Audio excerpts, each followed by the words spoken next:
They say the moment you give birth is the moment you meet the love of your life. For Amelia Hayes, it was the moment she met the monster she had married. While she lay on a hospital bed, her body locked in a life-or-death struggle to bring their child into the world, her husband, Julian Croft, wasn't holding her hand. He wasn't pacing in the waiting room. He was in a 5-star hotel suite across town, toasting to their future with his mistress.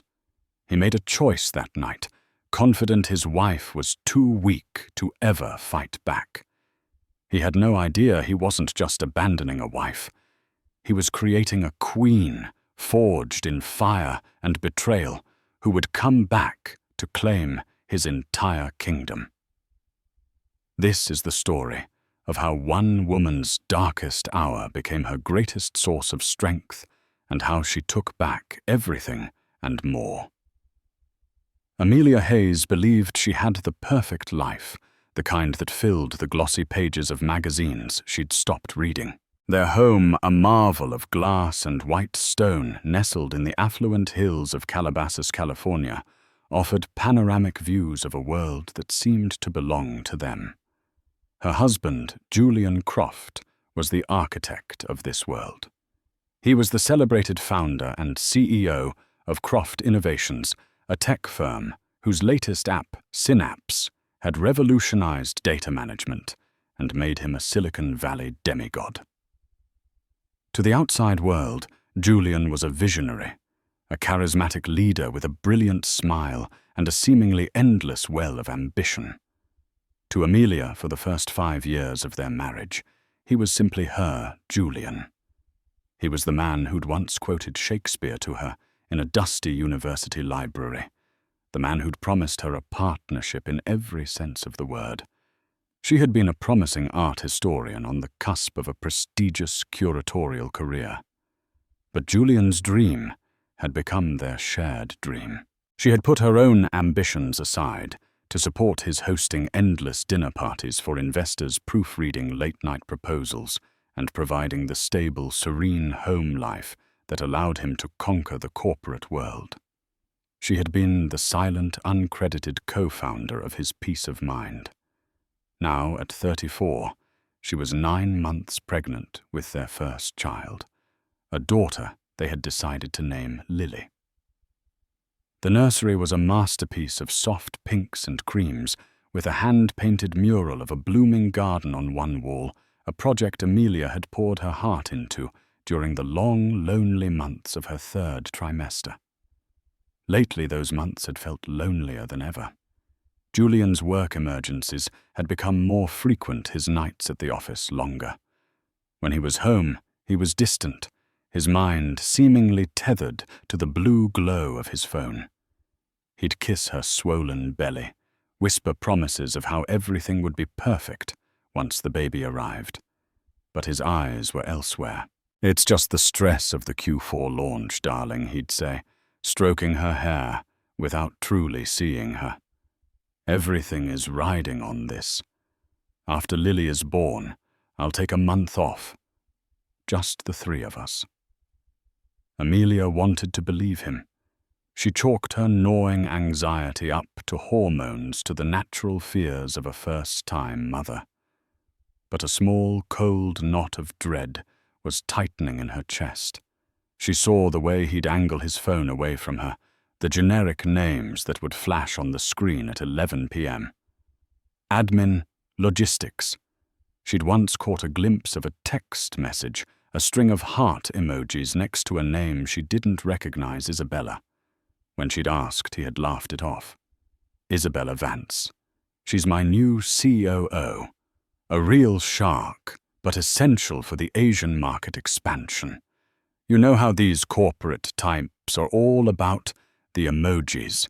It's meaningless." He was so smooth, so convincing that she had allowed herself to be reassured. She was carrying his child. He was building their empire. She was being paranoid. On a Tuesday evening in late October, the dread became a chilling reality. Amelia was arranging a tiny pair of booties in the nursery when the first contraction hit her a sharp, breathtaking clench that radiated from her lower back. She steadied herself against the crib, her heart hammering. It was time. She called Julian. He answered on the fourth ring, his voice hurried and distracted, the clinking of glasses audible in the background. Amelia. Is everything okay? I'm in the middle of a dinner with the Tokyo investors. Julian. My water broke, she said, her voice trembling slightly. The contractions are about 15 minutes apart. My sister is on her way to take me to the hospital. But I need you. I need you to meet me there. There was a pause. She could hear him muttering something to someone else, his hand likely cupped over the receiver. Okay, darling. Don't panic. Go with Sarah. I'll wrap this up as quickly as I can. It's just incredibly sensitive timing. I'll be there. I promise. His voice lacked the urgency she so desperately needed to hear. It was the voice of a man being inconvenienced, not a father about to meet his child. Her sister Sarah, a fiercely protective ER nurse, arrived minutes later, her face a mixture of excitement and concern. She took one look at Amelia's pale expression and knew. He's not coming, is he? Sarah asked, her tone flat as she grabbed the hospital bag. He said he'd meet us there, Amelia replied, trying to sound convinced. It's a big investor dinner. He'll come. But as Sarah drove them toward Cedars-Sinai and the contractions intensified into relentless crashing waves, Amelia's phone remained silent. Julian wasn't coming, and deep down in a place she had refused to look, she knew exactly where he was. He wasn't with investors from Tokyo. He was with Isabella. The perfect life was a lie, and the walls of her gilded cage were beginning to crumble. The labor and delivery room at Cedars-Sinai was a sterile beige box, its coldness a stark contrast to the searing pain that ripped through Amelia's body. The rhythmic beeping of the fetal heart monitor was the only constant in a world that had dissolved into a haze of agony and fear. Sarah was a godsend, a calm, steady presence who coached her breathing, wiped her brow, and held her hand in a vice grip during the worst of the contractions. Every time the door opened, Amelia's head would snap up, a desperate hope flaring in her chest, only to be extinguished when a nurse or doctor walked in. She'd checked her phone a dozen times. No missed calls, just a single text from Julian sent over an hour ago. Things are running late. Hang in there. Almost done. He's a liar, Sarah muttered, her voice laced with fury as she dipped a cloth in ice water. What kind of man does this? Amelia didn't answer. She didn't have the strength. The pain was all-consuming. Dr. Evans, a kind-faced obstetrician with weary eyes, told her she was progressing well. You're doing great, Amelia. We should be ready to push soon. Is your husband on his way? The question felt like a physical blow. He's stuck in a meeting, Amelia whispered, the shame burning her cheeks. Meanwhile, across town, Julian Croft was not in a meeting. He was sliding a key card into the door of a penthouse suite at the Chateau Marmont. The room was bathed in the soft glow of candlelight, and the air smelled of champagne and expensive perfume. Isabella Vance, his sleek, ambitious COO, turned from the window overlooking the city lights. She was wearing a silk robe that did little to hide the lithe figure underneath. Are you sure you should be here? She asked, a smirk playing on her lips as she took his briefcase. Shouldn't you be performing your fatherly duties? The sister is with her, Julian said, loosening his tie as he walked toward her. Amelia is strong. She can handle it. This Tokyo deal is the final piece of the puzzle. Once it's secured, we can move on to the next phase." Isabella wrapped her arms around his neck, her eyes gleaming with a cold, predatory light. "And what phase is that, Julian?" "The phase where I'm free," he said, his voice dropping to a conspiratorial whisper. "The divorce. Once the baby is here, the optics are better. The dutiful husband sees his wife through the pregnancy, but they tragically grow apart. I'll give her a generous settlement, the house a handsome alimony. She'll be comfortable for life. Lily will be taken care of, and she won't make a fuss. She's not a fighter." He believed it. Amelia had always been the gentle one, the peacemaker. She avoided confrontation at all costs. He was counting on that weakness. "And what about my settlement?" Isabella purred, tracing a finger down his chest. "I expect more than just a nice house." "You'll be by my side," he promised, kissing her. "Executive Vice President. A seat on the board. We'll run the empire together." His phone buzzed on the marble countertop. It was a text from Sarah. "Where the hell are you, Julian? Her blood pressure is dropping. The doctor is worried." Julian glanced at it, his expression hardening with annoyance. Drama. Everything with Amelia and her sister was always drama. He typed a quick reply. "On my way now. Traffic is a nightmare." He then switched his phone to silent and tossed it onto the bed. He had no intention of leaving. This night was not about the end of Amelia's pregnancy. It was about the beginning of his new life with Isabella. The deal with the Tokyo investors was a lie, a convenient excuse. The real deal was being sealed right here in this room. Back at the hospital, the situation had turned dire. As Amelia prepared to push, a sudden catastrophic shift occurred. She let out a sharp cry, not of pain, but of confusion. I can't breathe." Her eyes rolled back. The heart monitor, once steady, began to shriek a high-pitched, terrifying alarm. Dr. Evans' face went grim. "Her oxygen saturation is plummeting. She's cyanotic." Sarah, drawing on all her nursing experience, recognized the terrifying symptoms. "It's an embolism, isn't it?" She choked out, her blood running cold. "Looks like it. Amniotic fluid in the bloodstream." The doctor confirmed, his voice urgent and commanding. "Code blue. Get me a crash cart in here now. We need to get this baby out, and we need to save the mother. Move." The room exploded into a controlled chaos of medical professionals. They were losing her. Sarah, pushed to the side, fumbled for her phone, her hands shaking uncontrollably. She called Julian. It went straight to voicemail. She called again. Voicemail. She sent one last frantic text, her thumbs flying across the screen hoed blue. "Amelia is dying. They think it's an embolism. Her heart may stop. If you are a human being, you will get here now." In the penthouse suite, as Julian poured another glass of champagne, his phone lay face down on the silk sheets, its screen dark and silent. He had made his choice.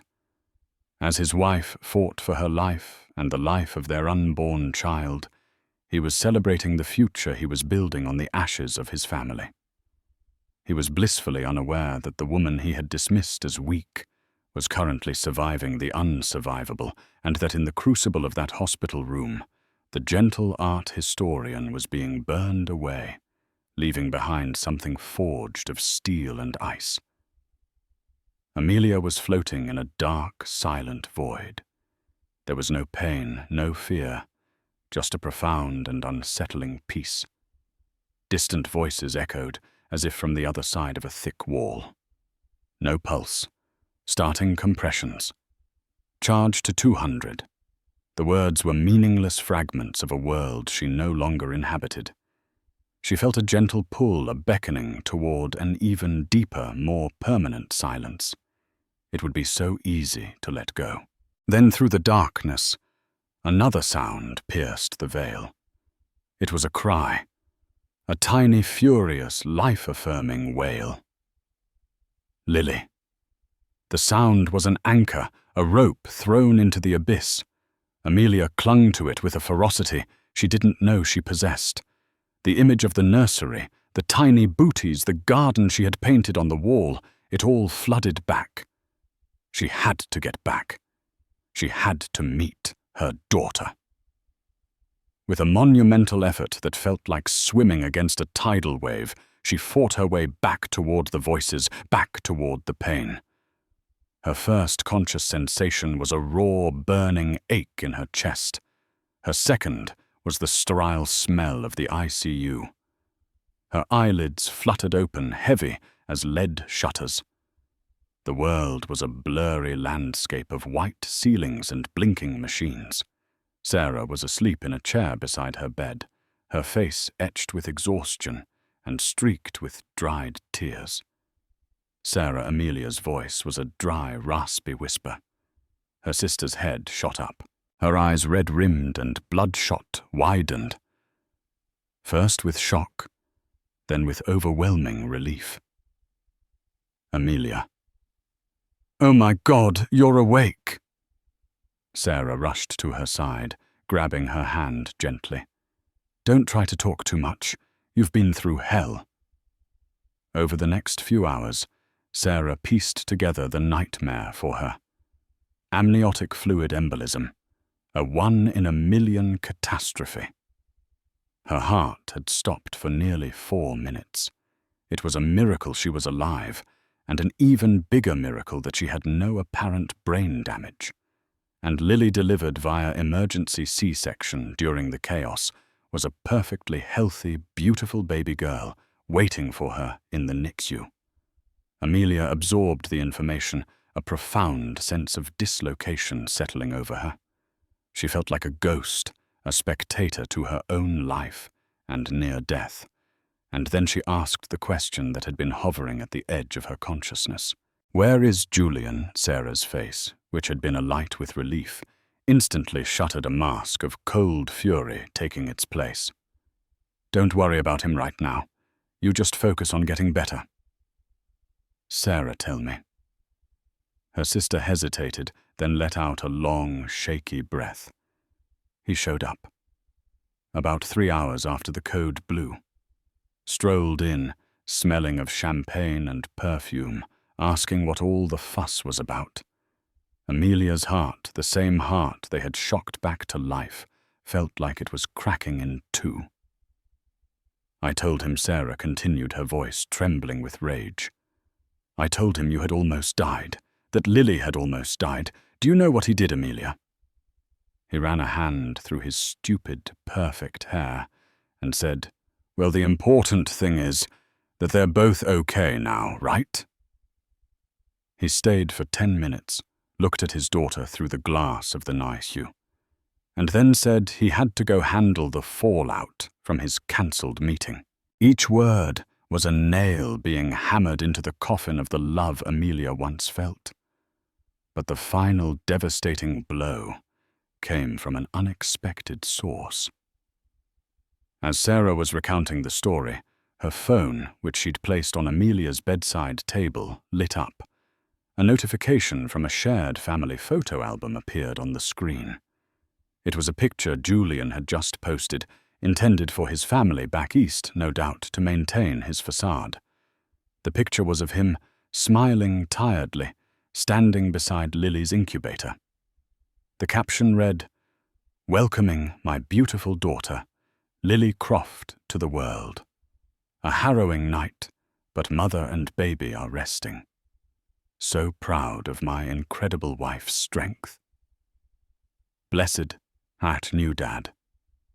Seeing that lie so publicly and shamelessly proclaimed was what did it. The heartbreak, the sorrow, the gut-wrenching pain, It all began to cool, to crystallize into something else. It hardened into a cold, clear, diamond-hard resolve. Julian hadn't just been absent. He had made a calculated decision. He had weighed her life and the birth of their child against a night with his mistress, and had chosen the latter. He had then constructed a lie to paint himself as the hero. He thought she was weak. He thought she would break, and then eventually forgive. He was counting on the gentle, accommodating Amelia he had always known. But that Amelia had died on the operating table. The woman who woke up in the ICU was someone new. She was a ghost he had created, and she would haunt him. Later that day, when a nurse finally wheeled her to the NICU, Amelia looked at her daughter for the first time.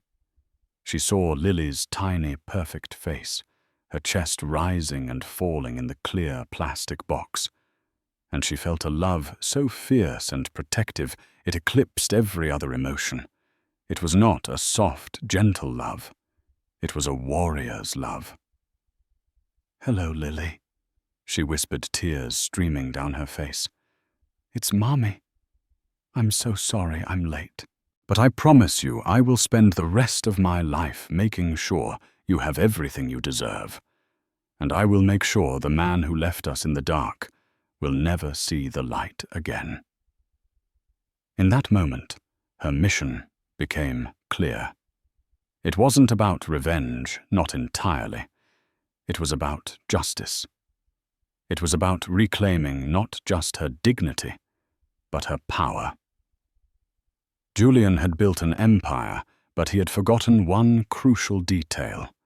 Amelia knew where he had gotten the blueprints, and she knew where the foundations were buried. The week that followed was a masterclass in deception. When Julian visited, which he did with punctual, performative regularity, Amelia played the part he expected. She was the wounded, fragile survivor. She cried softly when he held her hand. She spoke of how scared she had been, and she allowed him to believe her primary emotion was relief that he was there now. "I'm so sorry, Amelia. I feel like a complete failure," he'd say, his voice thick with a counterfeit sincerity that made her stomach turn. "The Tokyo deal. It was make or break. I was trapped. I never would have forgiven myself if something had—" He would trail off, shaking his head as if the thought was too terrible to contemplate. "It's okay, Julian," she would whisper, her voice weak but steady. "All that matters is that we're all safe. Lily is safe." She let him see her as a victim, clinging to the remnants of their family. It was a role she played with chilling precision, his guilt shallow as it was. Made him careless. He saw her fragility as proof of her weakness, and his relief at having dodged a bullet made him blind. He filled her hospital room with extravagant bouquets of lilies. The irony was not lost on her, and talked endlessly about the future. He spoke of the month-long vacation he'd take, the new wing he'd add to the house for a live-in nanny, the trust fund he'd already established for their daughter. He was painting a picture of a perfect future to cover the stench of his betrayal. Amelia would just nod and smile, a ghostly, serene expression on her face. But the moment he left, the real Amelia emerged. The nights in the hospital were long and quiet, punctuated only by the soft hum of machines and the nurses' rounds. With Lily still in the NICU for observation, Amelia had time. Time to think, time to plan, and time to act. Her first call was not to a divorce lawyer. It was to a name she hadn't spoken in years, Evelyn Reed. Evelyn had been her roommate at Stanford, a brilliant, fiercely intelligent woman who had gone on to become one of the most feared intellectual property and corporate litigation attorneys in California. They had drifted apart, but a bond forged over all-night study sessions and cheap pizza remained. "Evie, It's Amelia Hayes. Croft now. There was a moment of surprised silence on the other end of the line. Amelia. My God, it's been a decade. I heard you married the tech wunderkind. Congratulations on the baby. I saw a post. That's what I'm calling about. Amelia said, her voice dropping. I need a lawyer. But not for a divorce. Not yet. I need something more. I need a shark. Evelyn's tone shifted instantly from social to professional. I'm listening. Amelia told her everything. The late nights, the affair with Isabella Vance, the abandonment during the Code Blue, and Julian's pathological lies. But then she got to the heart of the matter. Synapse, Amelia said, naming Julian's flagship app. The core algorithm that drives it. The predictive data sorting architecture. That was mine. Evelyn was silent for a long moment. Explain. Back at Stanford junior year. My thesis was on archival data theory, how to create intuitive pathways for sorting vast, unstructured datasets. Julian was a business major, but he was fascinated by it. We spent an entire semester in the library mapping it out. He handled the business application, the interface, the marketing plan.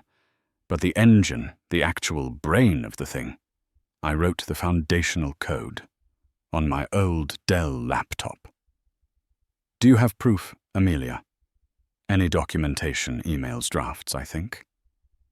So, Amelia said, a flicker of excitement in her voice. When we moved to the Calabasas house, Julian wanted to throw out all our old college stuff. He called it clutter. I couldn't bear to part with it. I packed it all into boxes and stored them in the attic. My old laptop should be in one of them. And was there any kind of agreement? Anything on paper? Amelia's mind raced back through the years to a late night, fueled by coffee and ambition. Yes, she said, slowly. It sounds stupid now. We were at a diner. We sketched out the whole business concept on a napkin. A 50-50 partnership. We both signed it. He joked about framing it one day. I think I tucked it into one of my old textbooks for safekeeping. A low whistle came down the phone line. A signed napkin can be a legally binding contract, Amelia. If you can find that laptop and that napkin, you don't just have grounds for a divorce settlement. You have a claim to half of Croft Innovations itself. Maybe more if we can prove your intellectual property was the cornerstone of the entire company. The plan began to form elegant and brutal in its simplicity. When Amelia and Lily were discharged a week later, Julian brought them home to a house filled with balloons and a banner that read, "Welcome home, Mummy and Lily." He had even hired a full-time baby nurse, a woman named Clara, to ensure Amelia didn't have to lift a finger. He thought he was being a considerate husband. In reality, he was giving her the one thing she needed most time. While Julian was at the office playing the role of the visionary CEO and carrying on his affair with Isabella Amelia, was in the dusty, sweltering attic. With the unsuspecting Clara watching over Lily downstairs, Amelia methodically searched through box after box of her past life. She found old photo albums, forgotten sweaters, and finally a heavy box labeled Stanford Senior Thesis. Inside, nestled between textbooks on Renaissance art, was a faded Dell laptop, and tucked inside a copy of The Art of Memory was a small square paper napkin from Mel's Diner. The ink was faded, but the words were still clear. A rough flowchart of the synapse concept. At the bottom, 2 signatures, Julian Croft and Amelia Hayes, and the words, partners. 50-50. Always. She booted up the old laptop. It whirred to life, a digital ghost from a more innocent time. And there they were. Dozens of files, Drafts of the algorithm lines of code, time-stamped months before Julian ever filed the incorporation papers for his company. She had it. She had everything. She copied the files onto a new encrypted hard drive. She photographed the napkin, documenting it from every angle before placing it in a bank's safe deposit box, along with the hard drive. She now held the keys to Julian's kingdom. He had left her alone in the dark, and in that darkness she had found a weapon. Now all she had to do was wait for the perfect moment to use it. She would let him climb higher, let his ego swell, let him believe he was invincible. Because the higher he climbed, the more devastating the fall would be. The next 3 months were an exercise in supreme self-control. Amelia healed physically and emotionally, cocooning herself with her daughter. Lily was her world, a source of light and purpose that sharpened her resolve. She watched Julian from a distance, studying him like a scientist, observing a specimen. He was more confident than ever, intoxicated by his own success and the belief that he had successfully navigated the domestic crisis. His affair with Isabella had become bolder. He no longer bothered with discreet late nights at the office. Now it was business trips to Kyoto and conferences in Geneva, from which he would return with expensive gilt-laced gifts for Amelia and a token stuffed animal for Lily's crib. He saw Amelia's quiet acceptance as acquiescence. He mistook her silence for forgiveness, her focus on their daughter for a retreat into domesticity. He had no idea he was living with his own executioner.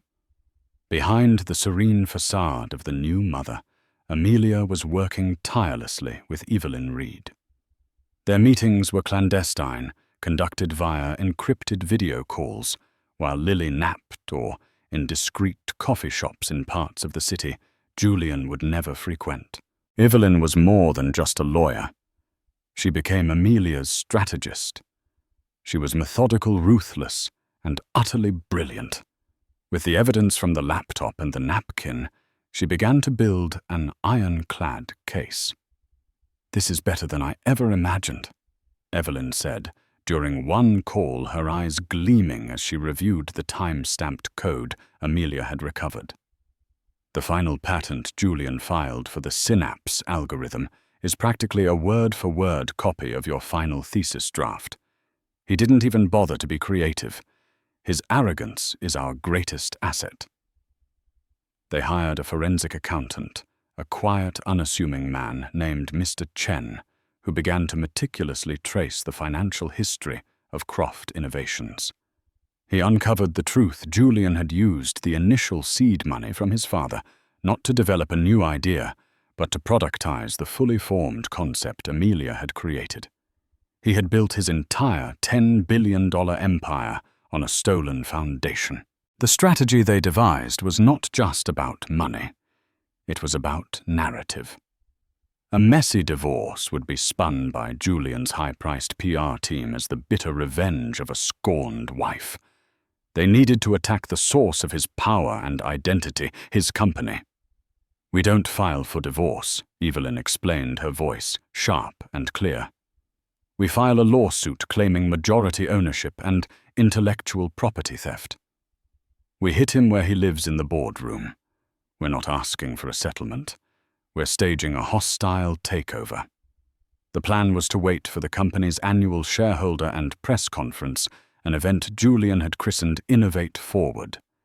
It was his magnum opus, a day-long spectacle where he would unveil the company's future projects and bask in the adoration of the tech world. It was scheduled to take place in 6 weeks. It would be the stage for his greatest triumph, and they would turn it into the site of his public execution. During this time, Amelia began to subtly change. She started working out with a personal trainer, the physical exertion a release for her pent-up fury. The fragile postpartum softness hardened into lean muscle. She cut her long, unassuming hair into a sharp, stylish bob. She traded her soft cardigans for tailored blouses and structured blazers. When Julian noticed, he was pleased. "Look at you, darling," he commented one evening, watching her dress for a charity gala. "You're back. My beautiful wife is back." He thought her transformation was for him a sign that she was moving on from the unpleasantness at the hospital and was ready to resume her duties as his trophy wife. He couldn't have been more wrong. Every change she made was a piece of armor she was adding, preparing for the battle to come. She even played the part of the dutiful wife in public, attending galas on his arm, smiling graciously for the cameras. At one such event, she came face to face with Isabella Vance. The woman was everything Amelia was not: sharp, angular, and radiating a brazen ambition. She gave Amelia a look of dismissive pity, the look a predator gives to something it has already defeated. "Amelia, so lovely to see you out and about," Isabella said, her voice dripping with condescension.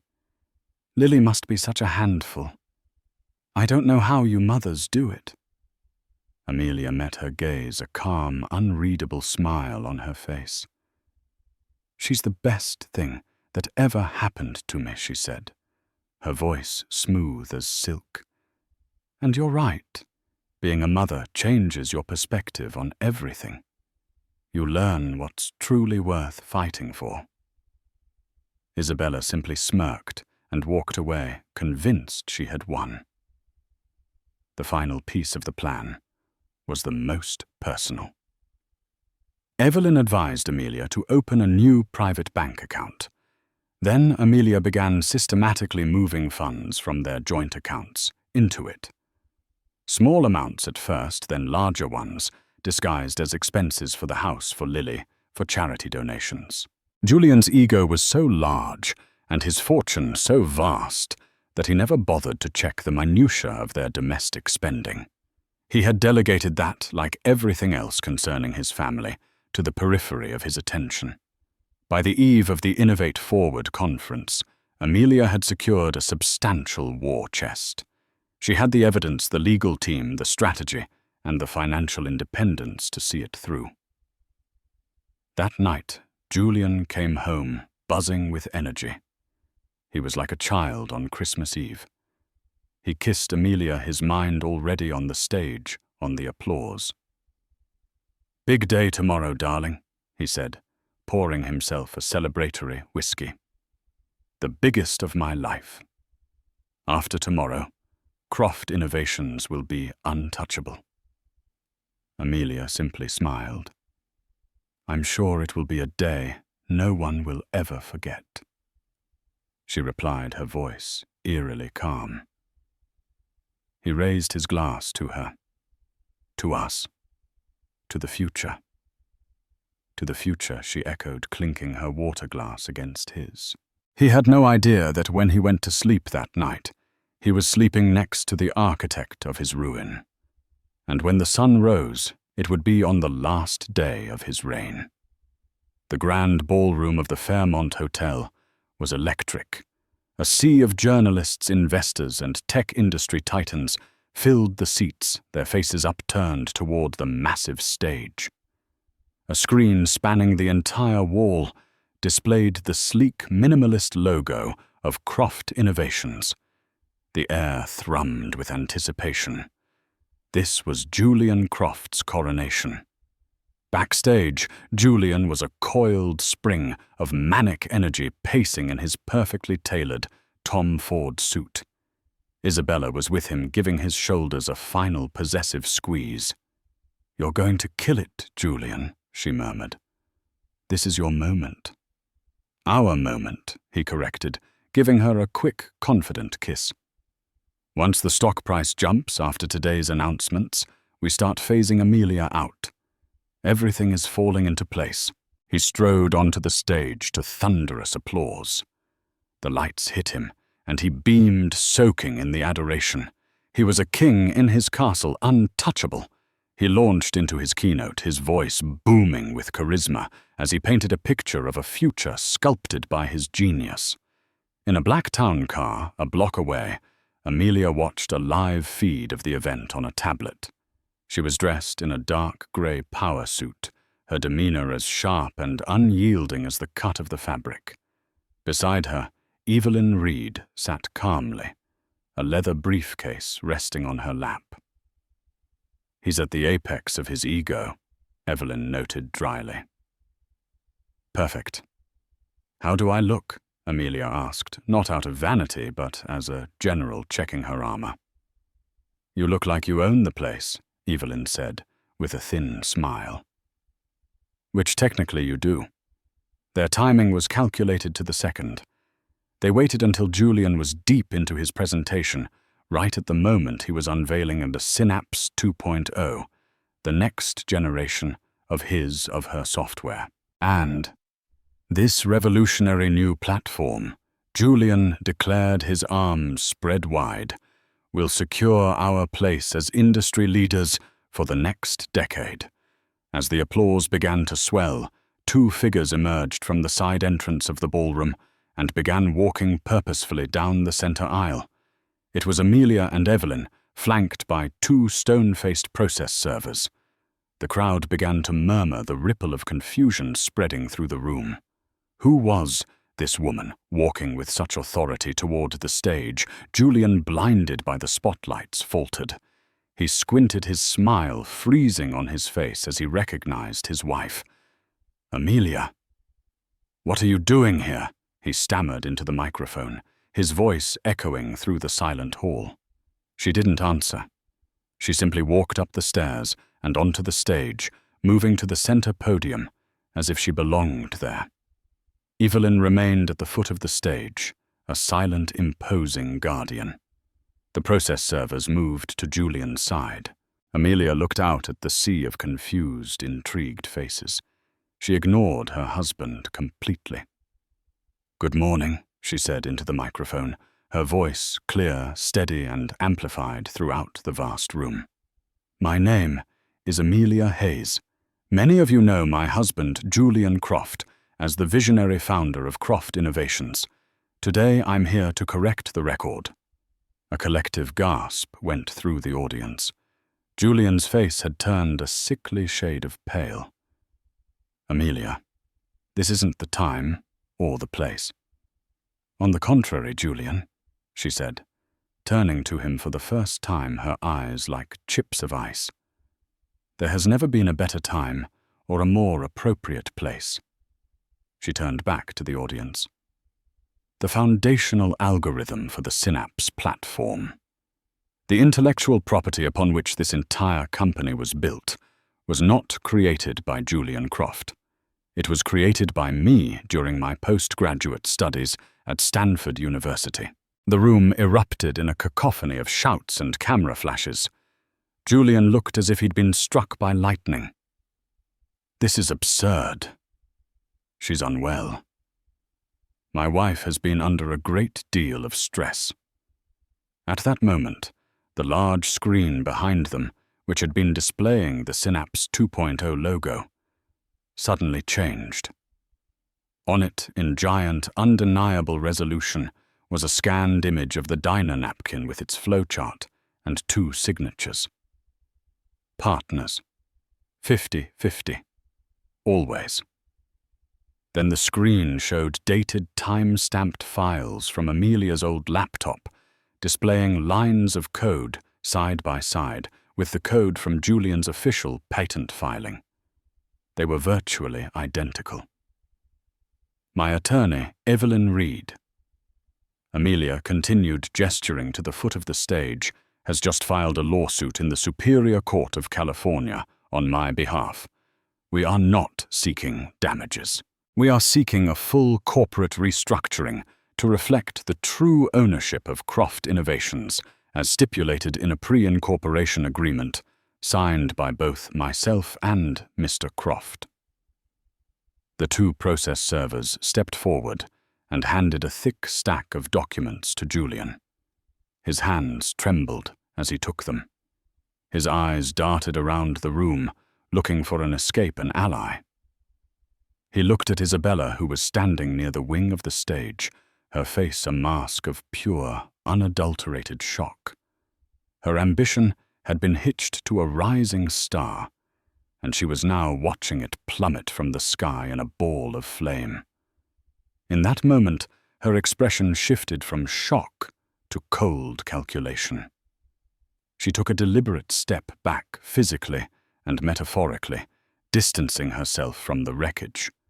She was already planning her exit strategy.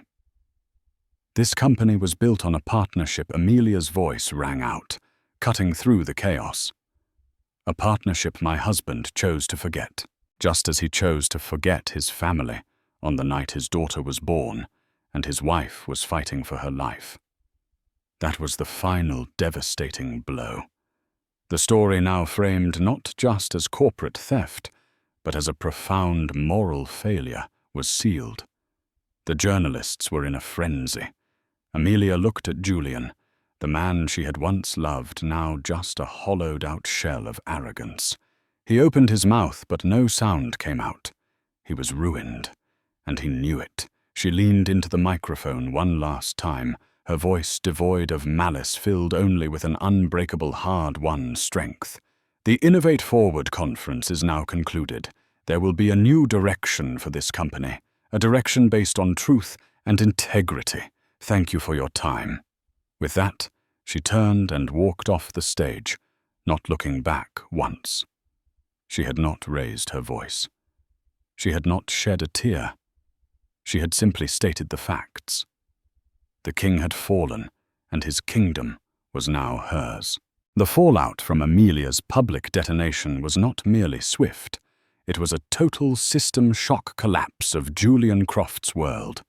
The video of his public humiliation went viral before he had even stumbled off the stage. Tech blogs, financial news networks, and mainstream media outlets feasted on the story, a delectable narrative of hubris, genius theft, and cold-blooded betrayal. Headlines screamed across the internet. Croft's empire of lies, innovate backward.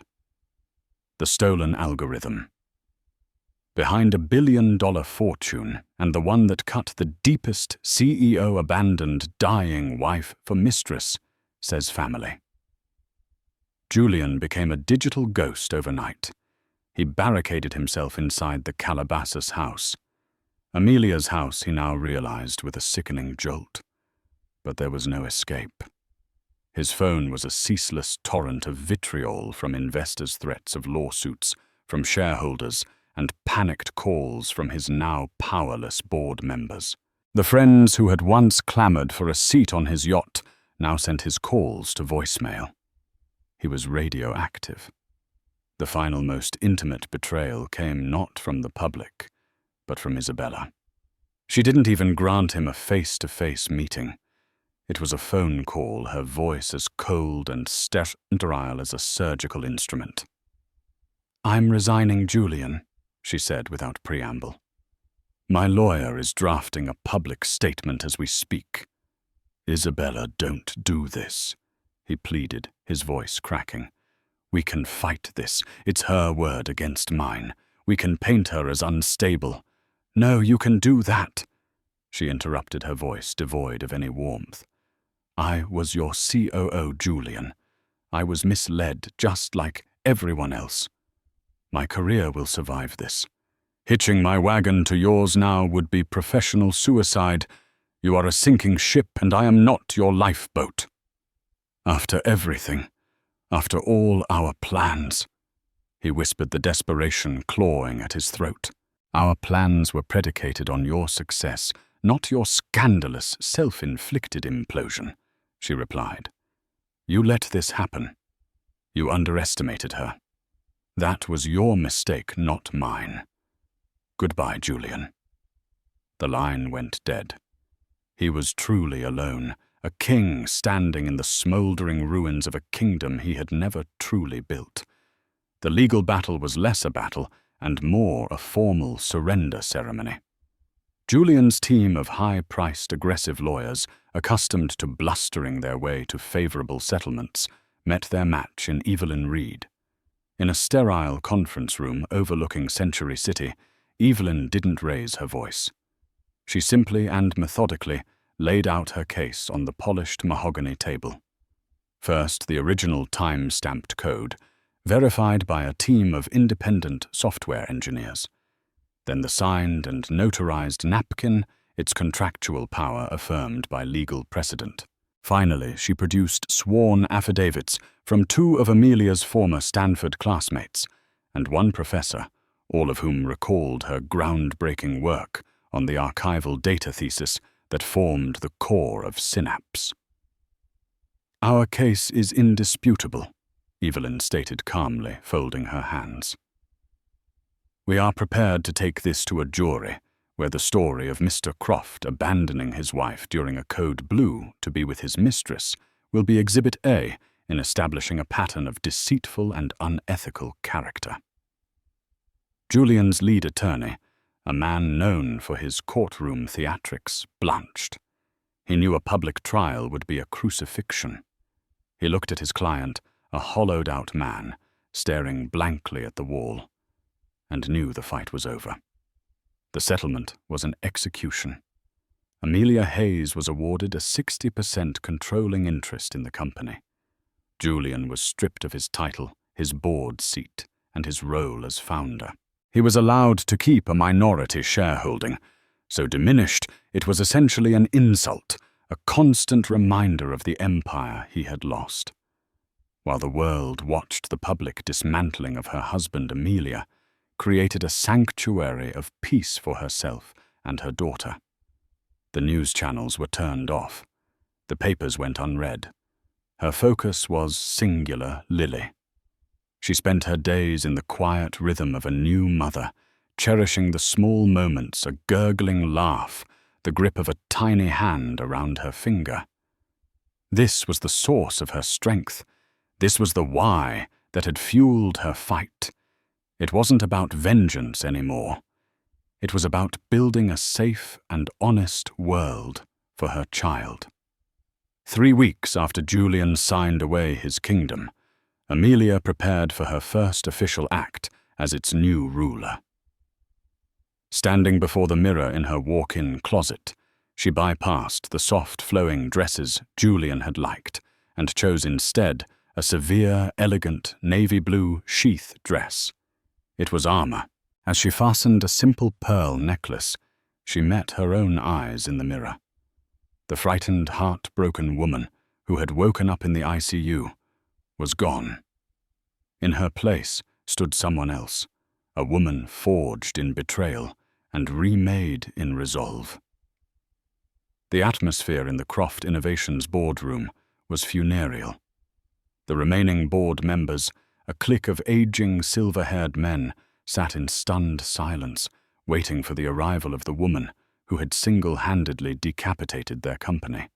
They expected a whirlwind of emotion, perhaps a vengeful purge. Amelia entered the room, and a hush fell.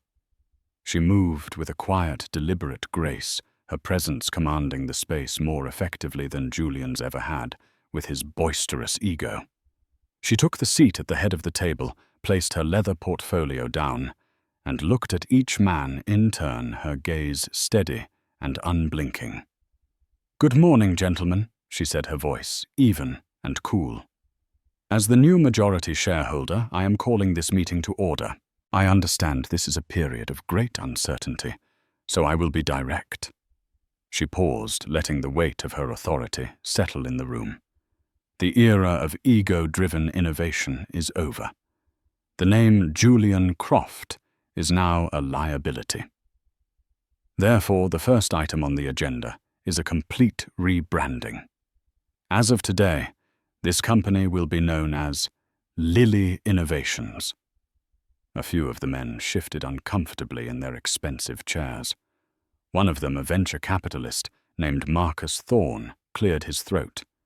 "Ms. Hayes, Amelia, with all due respect, a name change of this magnitude is a complex and costly undertaking." Amelia's eyes locked onto his. "With all due respect, Mr. Thorne, the cost of not doing it will be the complete dissolution of this company. We are not just changing a name.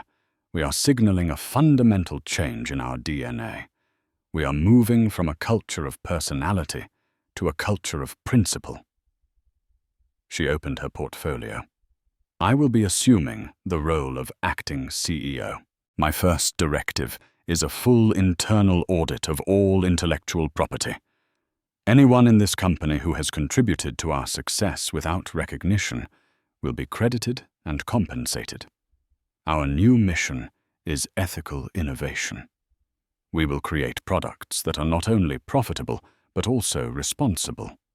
We will implement industry-leading parental leave policies, create a transparent salary structure to eliminate the gender pay gap, and establish an independent ethics committee with real authority. She looked around the table. Lily Innovations will be a place where brilliant minds can thrive without fear of their work being stolen by the person in the corner office. We will rebuild trust with our shareholders, our employees, and our customers. You can either be a part of that future, or you can tender your resignations. The choice is yours.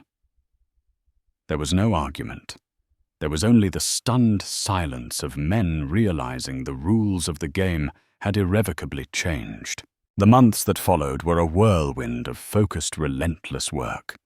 Amelia proved to be a transformative leader. She was decisive, insightful, and possessed an integrity that the company had sorely lacked. She celebrated her team's successes, took personal responsibility for setbacks, and fostered an environment where the best ideas, not the loudest voices, won. The stock of Lily Innovations began to creep back up then, to climb steadily. The tech world, initially skeptical, began to watch with admiration. She was not just a story. She was a success. One crisp autumn afternoon, nearly a year after her life had been torn apart and remade, Amelia was at a park with Lily. Her daughter, now a happy, toddling 1-year-old, was chasing pigeons on the grass, her laughter echoing in the clear air. Amelia sat on a bench, watching her, a soft, genuine smile on her face. Her life was full. Not easy, but full. Then she saw him.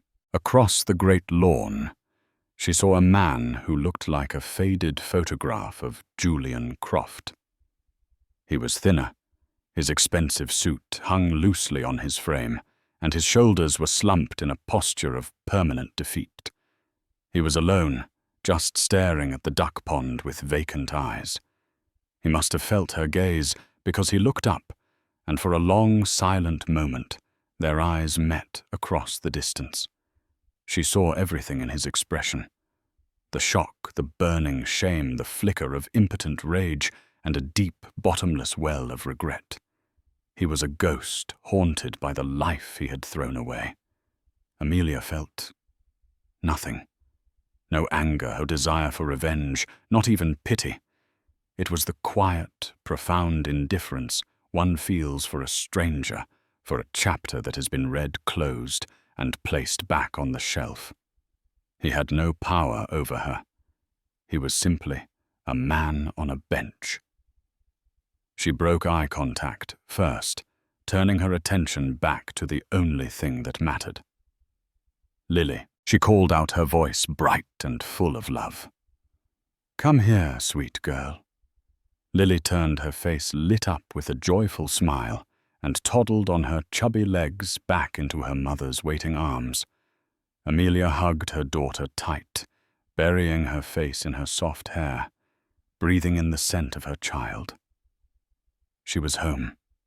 She was Amelia Hayes, a mother, a survivor, and the CEO of a company built not on a lie, but on a promise to her daughter.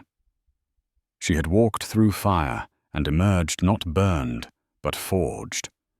And as she stood up to leave the park, holding her daughter's hand, she walked away from the ghost of her past, without a single backward glance, stepping confidently into the bright, limitless future she had built for them both. Amelia's story is a powerful testament to the fact that true strength isn't about never getting knocked down. It's about what you do when you get back up. She transformed her deepest pain into her greatest power, not through loud, explosive revenge, but through quiet intelligence, meticulous planning, and an unbreakable will. She didn't just leave a toxic marriage. She dismantled an empire built on lies and rebuilt it on a foundation of truth.